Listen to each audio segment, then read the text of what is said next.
du pilier.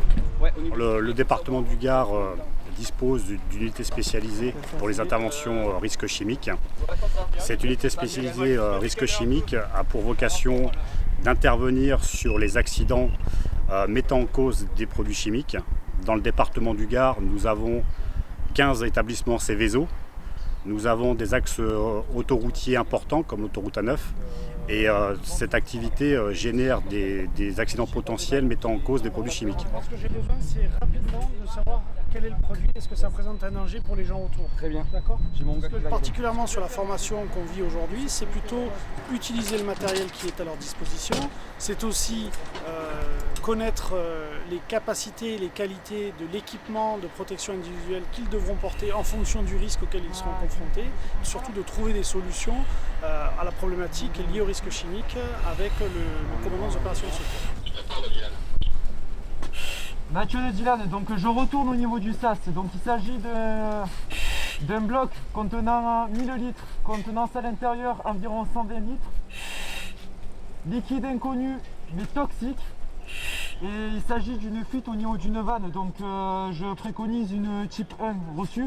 L'unité spécialisée risque chimique du Gard, c'est 80 personnes réparties sur l'ensemble du département.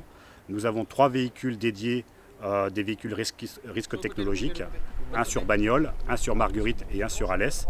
L'objectif, c'est de couvrir tout le département en une demi-heure pour aller répondre à la sollicitation. Il y a des choses, des écoulements, vers où ça va, etc. Ok. Donc on est en lien direct à la radio, donc soyez vigilants, on va vous interpeller. D'accord? C'est bon? Allez, c'est bon, 114.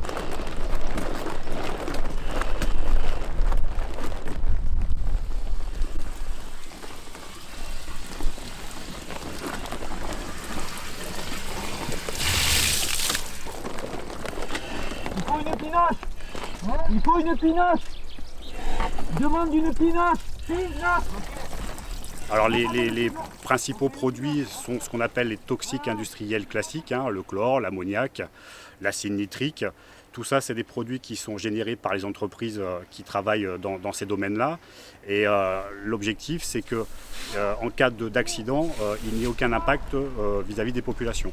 Donc on intervient pour faire des réseaux de mesure, du colmatage et également de regarder le risque de pollution. Je veux que vous alliez faire la reconnaissance sous aérie. Reçu. C'est bon? C'est bon. Reçu. Par contre, vous portez vos gants, etc. Il n'y a pas de danger particulier, mais je préfère que vous ayez les voies respiratoires protégées. C'est bon? Vous m'obturez là-bas. C'est une formation qui est très progressive. Il y a des apports de connaissances théoriques sur le risque chimique et le risque de transport de matières dangereuses. Puis ensuite, on va monter progressivement la difficulté et la connaissance avec des ateliers personnalisés sur de l'apprentissage de techniques, sur de l'apprentissage d'habillage, d'utilisation des tenues.